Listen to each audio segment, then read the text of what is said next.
नमस्कार दोस्तों, आप देख रहे हैं आपका अपना चैनल एजुकेशन फॉर अस। दोस्तों, इस समय हम लोग DSSB special education teacher practice set के सेशन में फिर से हाजिर हैं। इससे पहले 9 वीडियोज में लगभग 200 से ऊपर के प्रश्नों को हम लोग देख चुके हैं। तो दोस्तों, इस प्रश्न श्रृंखला को आगे बढ़ाते हुए कुछ और प्रश्नों के साथ आगे बढ़ेंगे। तो आइए हम लोग प्रश्न चलते हैं। प्रश्न है, यदि मध्यकान की अस्थियां बिगड़नी शुरू हो जाती हैं तो व्यक्ति को निम्नलिखित परेशानियां होती हैं। ऑप्शन ए है प्रबलता, बी है स्वर विशेषता, सी चालन या कंडक्शन, और डी है उद्दीपन स्टिमुलेशन। तो इसमें ऑप्शन सी सही होगा। ओनली सी मतलब चालन, कंडक्शन। नेक्स्ट क्वेश्चन है,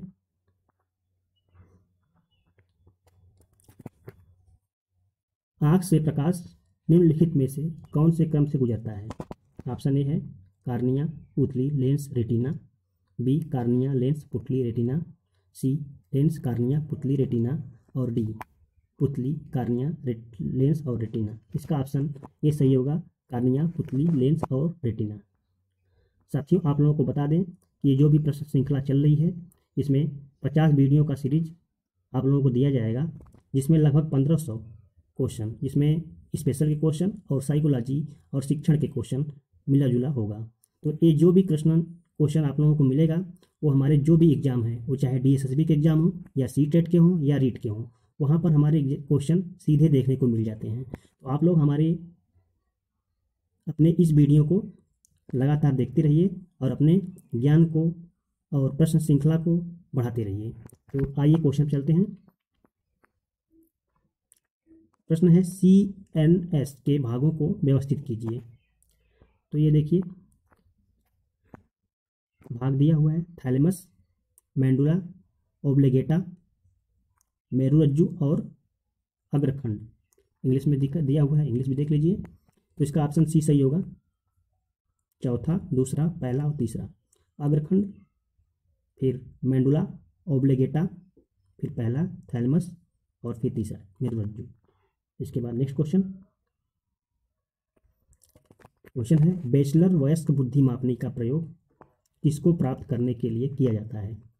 ऑप्शन ए शाब्दिक बुद्धि लब्धांक, बी निष्पादन बुद्धि लब्धांक, सी पूर्व मापनी बुद्धि लब्धांक, और डी विकृति सूचकांक। तो ये देखिए आप इंग्लिश में भी इसका क्वेश्चन है, इंग्लिश में देख लीजिए। इसका ऑप्शन है डी। नेक्स्ट क्वेश्चन चलते हैं। नेक्स्ट क्वेश्चन है,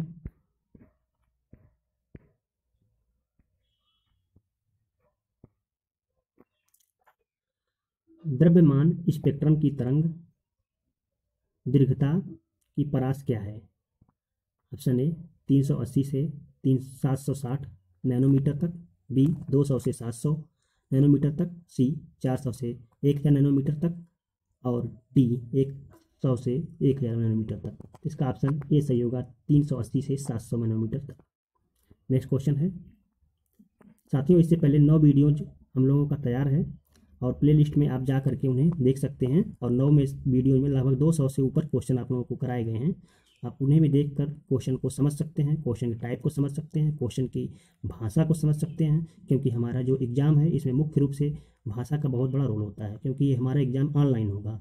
और ऑनलाइन में जो भी एग्ज़ाम में क्वेश्चन आते हैं वो डायरेक्ट गूगल ट्रांसलेट करके इंग्लिश का हिंदी में दे दिया जाता है। और वो जो ट्रांसलेशन हिंदी आती है, अगर जो बच्चा इंग्लिश नहीं जानता है अच्छे से, उसके लिए बहुत ही प्रॉब्लम खड़ा हो जाता है एग्ज़ाम में।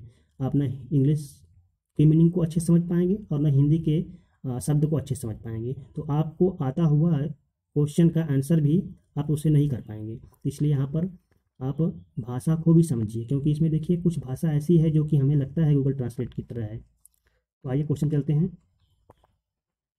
मस्तिष्क के भागों को ऊपर से नीचे के स्तर के अनुसार अनुक्रम में रखिए। ऑप्शन दिया हुआ है 5 पॉइंट में, अब इसे सजाना है, ठीक है। तो मस्तिष्क के भाग दिए हुए हैं और इसके हिसाब से देखा जाए तो सी सही है। सी के हिसाब से देखा जाए तो चौथा, तीसरा, दूसरा, पहला और पांचवा, ठीक है। तो आप इसे देख लीजिएगा अच्छे से। नेक्स्ट क्वेश्चन चलते हैं, क्योंकि हम लोग को टाइम भी देखना है, कम टाइम में अधिक क्वेश्चन हो जाए। क्वेश्चन है, मस्तिष्क का कौन सा भाग कुशलता संबंधी गतियों हरकतों के लिए जिम्मेदार होता है। इसका इंग्लिश भी देख लीजिए। तो इसका ऑप्शन ए है थैलेमस, बी है ललाटिका पूर्व कोर्टेकस, सी है पॉन्स और डी है लघु मस्तिष्क। तो इसका ऑप्शन सी डी सही होगा, लघु मस्तिष्क। नेक्स्ट क्वेश्चन दोस्तों, आप लोग बहुत सारे यूट्यूब चैनल से देखते होंगे क्वेश्चन फैक्चुअल, अधिकतर फैक्चुअल क्वेश्चन आता है जो फैक्ट पर आधारित होता है। जैसे आरसीआई का स्थापना कब हुआ, पीडब्ल्यूडी कब आया, पीडब्ल्यूडी में विकलांगता कितने प्रकार की रही है।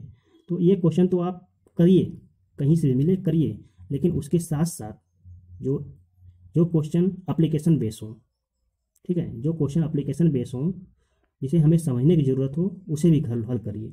क्योंकि हमें एक्चुअल क्वेश्चन तो आते रहते हैं, कहीं ना कहीं से समझ आ जाएगा, लेकिन जो एप्लीकेशन बेस्ड क्वेश्चन है वो अगर प्रैक्टिस में नहीं रहेगा तो हमें प्रॉब्लम आ जाएगी। तो इसलिए एप्लीकेशन बेस्ड क्वेश्चन को करने की अधिक से अधिक प्रयास करिए। क्वेश्चन है, मानसिक रूप से विकलांगों के लिए राष्ट्रीय संस्थान NIMH की स्थापना किस वर्ष की गई थी। इसका ऑप्शन 1984, बी 1986, सी 1988 और डी 1990। इसका ऑप्शन ए सही होगा, 1984। क्वेश्चन है, कौन सा कथन सही है।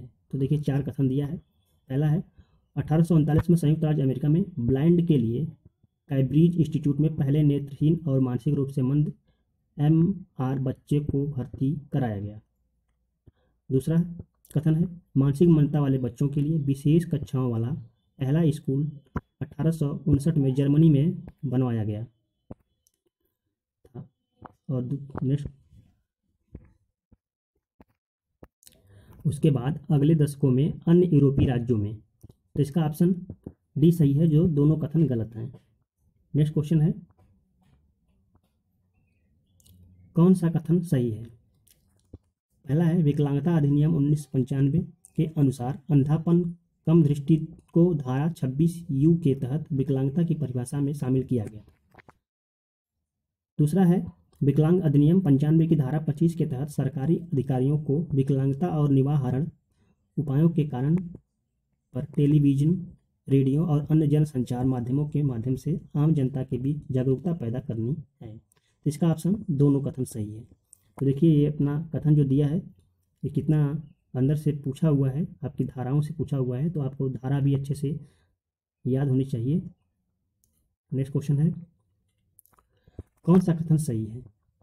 पहला है, प्रोग्राम्ड इंस्ट्रक्शन टीचिंग, छोटे अनुक्रमिक चरण तत्काल प्रतिपुष्टि। दूसरा है, मल्टी सेंसरी टीचिंग, मस्तिष्क को संदेश प्राप्त करने के लिए एक से अधिक संवेदी इनपुट का उपयोग करना। तो इसका ऑप्शन सी सही होगा, सभी दोनों कथन सही है। नेक्स्ट क्वेश्चन चलते हैं। क्वेश्चन है,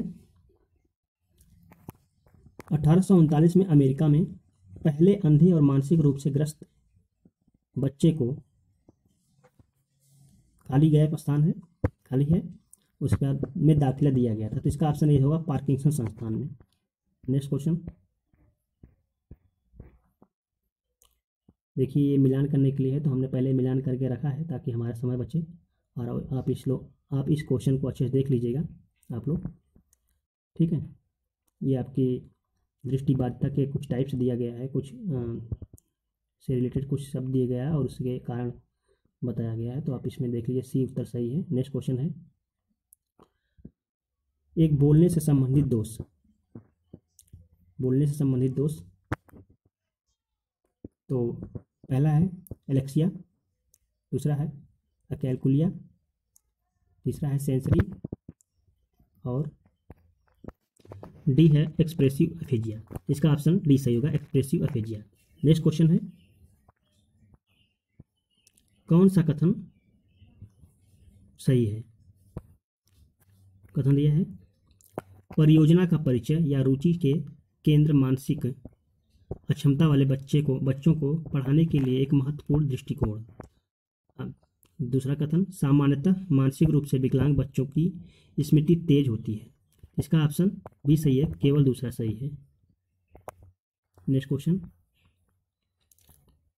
कौन सा कथन सही है। पहला है, विकलांगता की रोकथाम के क्षेत्र में अनुसंधान को बढ़ावा देने के लिए उपयुक्त सरकार और स्थानीय अधिकारी जिम्मेदार नहीं हैं। दूसरा, कथन है, विकलांगता के साथ अपने कर्मचारियों के लाभ के लिए बीमा योजना और वैकल्पिक सुरक्षा योजनाओं को उपयुक्त सरकार द्वारा तैयार किया जाना चाहिए। तो इसका ऑप्शन दूसरा सही होगा, केवल कथन दूसरा सही है। नेक्स्ट क्वेश्चन है,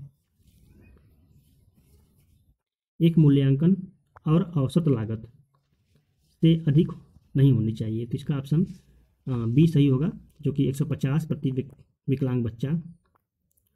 नेक्स्ट क्वेश्चन, दृष्टि अक्षम छात्रों के लिए प्रथम विद्यालय की स्थापना करने का श्रेय किसे जाता है। तो इसका ऑप्शन सभी लोग जानते हैं कि ये वेलेंटाइन हार्वे को जाता है। ठीक है। Next question